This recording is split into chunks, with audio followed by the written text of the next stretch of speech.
We're at the last day of the Undercover Policing Inquiry Phase 3 of Tranche 1. We've been listening this morning to the evidence of former Spy Cops manager Trevor Butler. I hate you,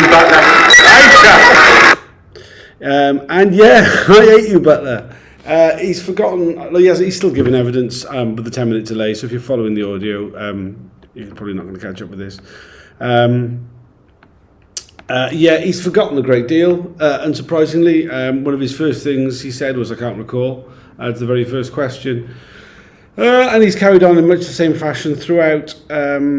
He did have some little tidbits of things that he did remember, largely which were absolutely fucking horrendous.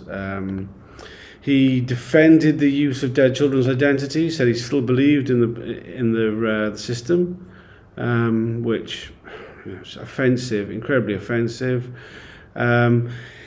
He claims not to recall so much anything to do with Blair Peach, anything to do with anything of the controversial things, none of the former officers he was in charge of. He remembers anything about any of them doing anything controversial, sex with activists, the arrests, any of that whatsoever.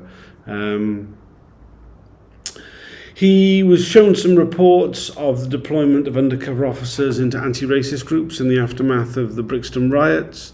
He's asked if this is quite a sensitive area and maybe a reason to cause people to go back out on the streets.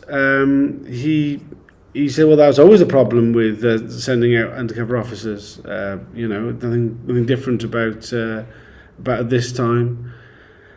Really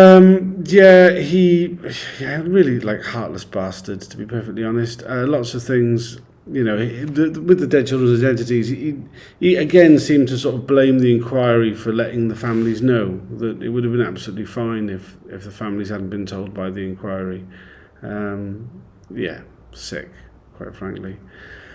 He talked about the infiltration of CND. He was saying that, there was a concern that the extremist left was infiltrating CND. I mean, not that maybe people on the left might have might agree with CND or, it's one for that reason. No, it's always infiltration to these people. There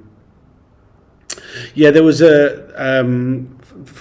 following the death of Winston Rose in police custody, or the killing of Winston Rose by police, there was a report into the meeting in the immediate aftermath, calling for a public inquiry. Asked if this was maybe inappropriate. He said, this was great interest to police. It was wholly justified and a fine report. There's also, reports which show the spying on legal assistance and choosing legal representation. Says they had no concern with that kind of reporting. He seemed completely unaware that sort of thing is illegal, and the legal privilege element just didn't seem to know about that at all. But I mean, this has been the case a lot with these cops just not knowing the law. Very early on, it was put to him about the legality of police actions, and that it would be considered misconduct for an officer to have sex whilst on duty. And would this apply to undercover officers? He said no. And it was why wouldn't it apply to them? And he went, well, these were good men. And it was he didn't really understand the question. He was so quick, he was so keen to say no, that he, didn't really take it in. We're not getting a great deal out of him. He's a miserable looking bastard. They're all bastards, but he's a miserable looking one.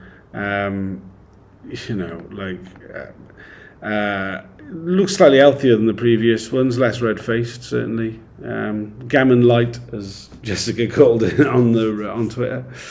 We're not getting a lot from him. It's only a short break now, so I'm going to have to go back in. But I'll be giving a longer response at lunchtime, which will be around 1 o'clock. Hopefully be joined by some others.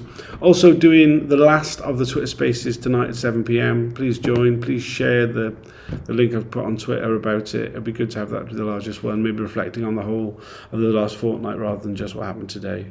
We may end up not learning that much today if he keeps on his I don't recallness. All right, cheers. And